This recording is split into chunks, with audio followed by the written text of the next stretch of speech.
Hello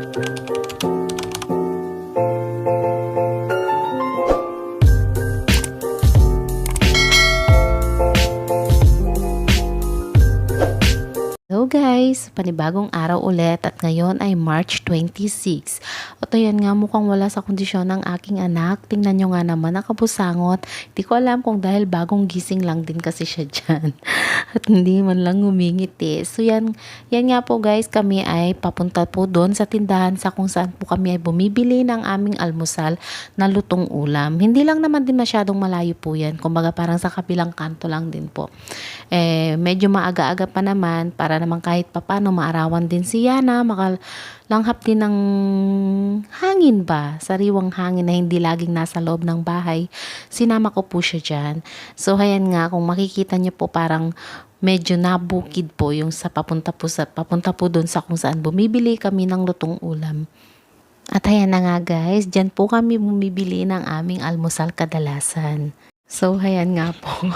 Tinry ko po siyang pinaupo po dyan at habang kakatapos lang namin nag-almusal dyan So, kung titingnan nyo nga naman, mukhang ang saya-saya naman ng aking baby. Nasayaw-sayaw pa sa tugtog habang nakasakay po siya dyan sa kotse. Nabili yan ng aking panganay na kapatid.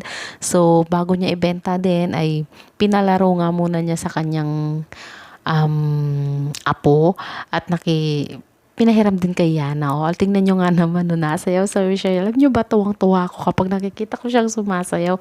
Kasi para siyang yung tatay din niya. At bandang tanghali nga naman po kami pumunta naman na nag-grocery kaming dalawang ni Daddy Denver habang tulog nga si Yana. Ang ginagawa po kasi namin, pag sakaling parang monthly, na nag-i-stock po kami para sa isang buwan. Mas gusto ko naman po yung ganun para pag sakaling nagugutom ka, ay meron ka nga naman pong makikita at may iluluto po dyan. So inaayos ko po siya pagkatapos po dyan. Inayos ko muna yung dyan sa itaas. Yung dyan yung mga dilata, yung mga noodles, at saka yung mga kape. Yan, pinaglalagay ko siya dyan at pinag-aayos. Pero hindi naman po masyadong marami. Yung sakto lang naman po pang isang buwan namin.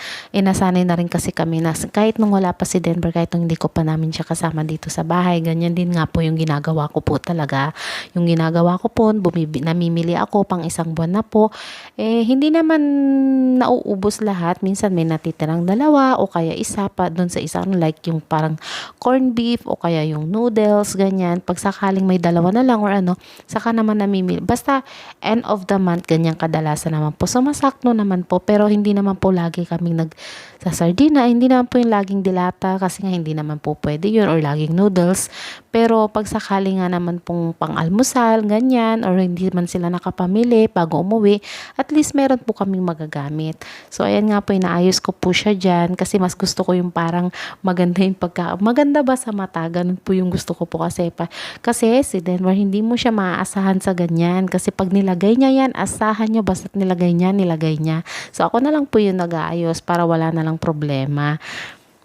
Namili na rin po kami dyan ng sabon, yung pasabong panlaba, at yung mga toothpaste. Meron pa naman kaming natitirang isang toothpaste dyan, pero namili na rin ako yung parang twin pack ba. Ang ginagamit namin talaga, mas gusto ko talaga simulang na-try ko yung Ariel na kulay light pink. Mas gusto ko yung amoy niyan kasi kahit ibabad mo maghapon yung damit, hindi talaga siya bumabaho. Hindi ko po alam pero dati ang ginagamit namin is yung red. Pero mas nagustuhan ko po talaga yung light pink. And then yan, in fairness naman, nakikita nyo yung Kojic dyan. Si Denver ang gumagamit niyan. At ayan na nga po, bandang hapon din naman ay sinasanay ni Denver na makapaglakad ulit yung aming anak. Dahil sa edad ni Yana, kailangan na rin natin siyang gabayan na makapaglakad para kahit papano ma-practice na rin po siya. Alam ko po na may mga bata po na mas maaga pong natututong maglakad, pero sabi nga nila iba-iba po talaga ang bata. May maaga at meron din pong medyo late.